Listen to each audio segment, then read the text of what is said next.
হাতে গিফট নিয়েই বেরিয়ে পড়লাম জন্মদিনের অনুষ্ঠানে। গিয়েই দেখলাম বার্থডে গার্ল পুরো সেজেগুজে রেডি হয়ে গেছে, আর দেখো ডেকোরেশনও কমপ্লিট। যাই হোক, এবার কেক কাটা হবে, একটু ফটোশ্যুট করে নেওয়া হলো। দেখো এবার কেক কাটার পালা। Happy birthday to you dear Ipsita. Happy birthday to you dear Ipsita. Cake কাটা হয়ে যেতে বার্থডে গার্ল তার প্রিয় মানুষগুলোকে একে একে কেক খাইয়ে দিল।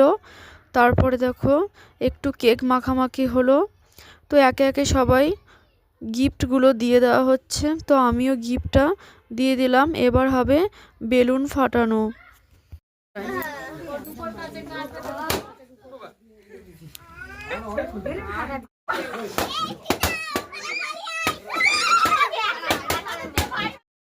বেলুন ফাটানোর জন্য দেখো মারপিট লেগে গেছে, কে কোনটা ফাটায় তাই নিয়ে। তারপরে দেখো এখানে কেক পরিবেশন করে দেওয়া হচ্ছে। তো কেক মাখামাখি করার পরে যেটুকু অবশিষ্ট ছিল সেটাই পরিবেশন করা হচ্ছে। তো আমিও এক টুকরো কেক নিয়ে নিয়েছি। কেকটা বেশ ভালোই ছিল খেতে। আর যে কোনো অনুষ্ঠান মানেই তো খাওয়া দাওয়ার তোড়জোড়। দেখো কেক খেয়েই এখানে সবাই রাতের খাবার খেতে বসে পড়েছে। প্রথমে বাচ্চারা বসে পড়েছে খাওয়ার জন্য।